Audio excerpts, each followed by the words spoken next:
expect these children to go? Lastly, Mr. Speaker, as you're aware, last El Nino affected so many schools. There are villages that were submerged. There are schools that were completely destroyed. Some villages opted to move to higher ground. There are no facilities in terms of learning to happen in those villages. I know CDF is supposed to do something around that, but the mandate to ensure that every child is in a school lies with the ministry. As I speak, in my county, a town center called Iresaboru, there is no learning happening at all. Honorable because there are no schools. Please ask a question. So my question to that effect, Mr. Speaker, is what do you intend to do with learners who are still at home because schools were washed away? Fair enough. Yeah, the MP for Bomet, you take a few, Honorable Minister. MP for Bomet. Thank you, Mr. Speaker, sir. I'm talking about the lady. You are not the MP for Bomet. Bomet is a county.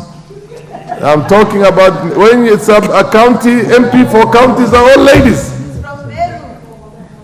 Proceed, the MP for Bomet. Thank you, Mr. Speaker, for protecting ladies. Thanks also for giving me this opportunity to also contribute on the questions pertaining Ministry of Education. I only have 3 questions to put across. One is about the issue of capitation. I would like to ask the Minister, there are some schools in my county, even especially in my ward, that they have not received capitation. Secondly is about the JSS, that is junior secondary schools. In my county also, there are some schools which has not been registered, and the learners are in class, despite meeting all the requirements, they has not been registered. Thirdly is about the localization. You realize in our county again, and I know even in many other counties, some of the teachers has been posted in very far away from home. Like today, they are breaking for half term. You see, some of them they took even 1 week to travel from where they are to home. So we would like to really seek the clarification. Despite looking for those transport, they have not been considered. Thank you, Mr. Speaker, for giving me this chance. Thank you.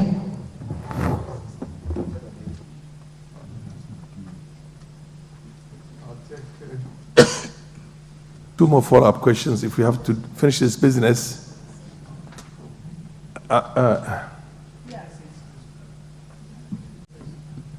The honorable member for Funyula, Oundo, you ask your follow-up question. I might have to just go by this because when you lift your hands, I don't know the names, but I'll use this one just to try and figure out who is who. Proceed. Chair, let there be questions.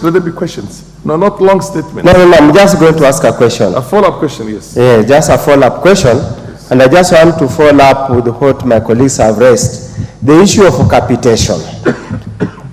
Could the Cabinet Secretary, if possible now, give an update of capitation to both primary and secondary school for the financial year 2022, 2023, and 2023-2024. Thank you, Honorable Speaker. Fair enough. The MP for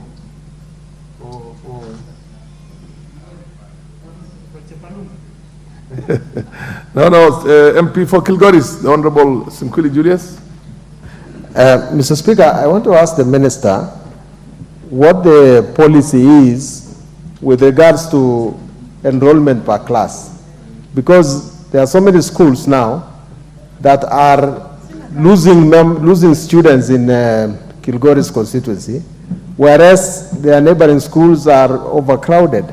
One classroom has 80 students, another classroom in a neighboring school has only 20 students. Is there a policy that the ministry is going to say that each school can only admit 40 students per class to enable schools to thrive and teaching to go on well? Kiborek, followed by the gracious lady, MP for Githunguri. Thank you, Mr. Speaker. My question goes to Waziri CS Machogu. Honorable. My question is on insecurity and banditry. Coming from Baringo, Mr. Speaker, sir, we've lost teachers,